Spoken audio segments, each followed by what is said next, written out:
Salut les curieux et bienvenue dans l'ombre des animés, votre émission où l'on revient sur les animés de la saison. Après avoir traité de Mayoiga, et ce en dépit d'un 7ème épisode pas mal du tout, j'ai jugé vraiment nécessaire pour ma santé mentale d'aborder un bon animé. Et du coup, je me suis dit que j'allais parler de mon grand favori au titre d'animé de ce printemps, Joker Game. Joker Game est à la base une série de romans. Attention, ce ne sont pas des light novels, mais bien des romans au sens où on l'entend habituellement. Écrits par Koji Yanagi qui compte pour le moment 3 volumes. Joker Game, paru en 2008, Double Joker en 2009 et Paradise Lost en 2012. Succès aidant, les romans furent adaptés en film live pour un résultat plutôt sympathique, juste un peu too much dans la mise en scène. Et cette année en manga et en animé. Bien entendu, on ne se focalisera que sur ce dernier produit par Production IG, à l'origine notamment de Ghost in the Shell et Psycho-Pass. L'intrigue démarre en 1937 au Japon. La Seconde Guerre mondiale se rapproche à grands pas.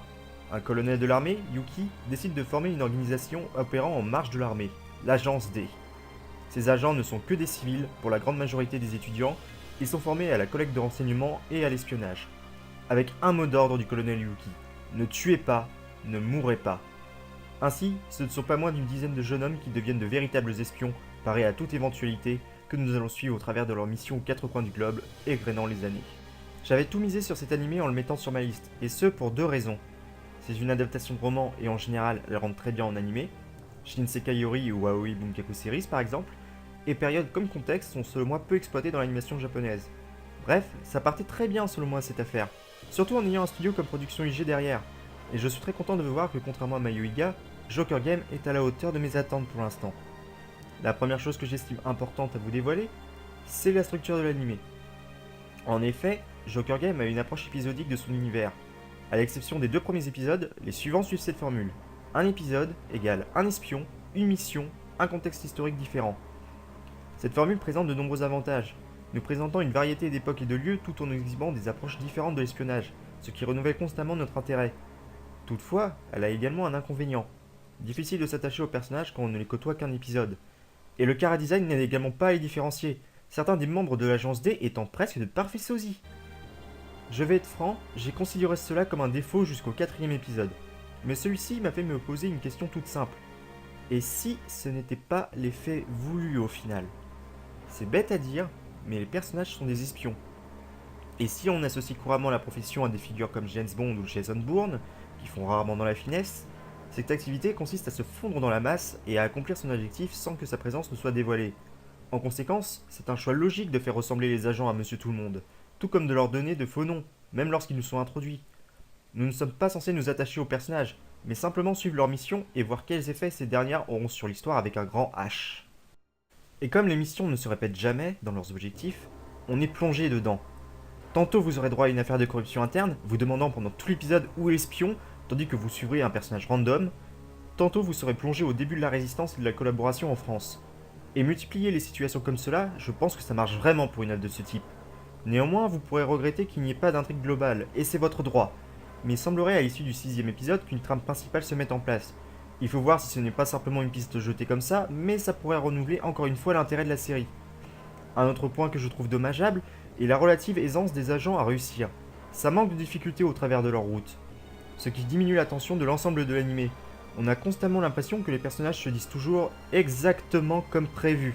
Après, encore une fois, j'ai le sentiment que c'est compensé par le fait qu'on a également l'impression, en fin d'épisode, d'avoir un magicien qui nous explique à nous, spectateurs médusés, leur tour. Et il n'est pas rare qu'on n'ait rien compris à ce qu'on a vu durant l'épisode. Le 4ème en est un parfait exemple. Allez, je vous mets au défi. Trouvez l'espion et comprenez ce qu'il essaye de faire exactement avant que tout soit dévoilé. Par contre, il y a une critique que j'ai vue sur l'anime à ses débuts que je ne comprends pas. Joker Game ferait la propagande du Japon impérialiste. D'accord, si vous voulez les gens. Vos preuves pour étayer vos dires à présent. Il est plus probable que vous trouviez des éléments allant dans le sens de la théorie inverse que de celle-ci. Je ne vois en effet pas Joker Game comme de la propagande, mais bien comme une critique du système de l'époque. Des preuves? Avec plaisir. Pour commencer, nous avons le culte de l'empereur au début de la série. L'anime nous explique que tout le monde doit avoir ce portrait chez soi et qu'il est considéré comme sacrilège de déplacer ce portrait. L'ensemble de la population est formaté à penser ainsi dès l'enfance, et l'empereur est élevé ainsi en figure divine. Autant dire qu'un certain perso serait déjà mort s'il n'avait pas été en mesure de changer son mode de pensée. Et ce n'est pas tout. Koji Yanagi critique allègrement les forces armées de cette époque, promptes à déclarer la guerre et à s'allier avec les puissants. l'Allemagne donc, qui l'oppose à l'agence D de Yuki, qui essaie au maximum de remplir son cahier des charges sans faire de victimes. Et Yuki ne déclare nullement son objectif comme étant d'établir la supériorité du Japon en Asie, mais bien de lui donner un rayonnement majeur à la table internationale pour qu'il ne soit plus mis à l'écart d'un Joker Game grandeur nature. Car oui, j'ai négligé de parler du sens du titre jusqu'à présent, mais ce Joker Game, à la base un jeu de poker où tout le monde triche et se trahit, est une métaphore de l'ensemble de la série.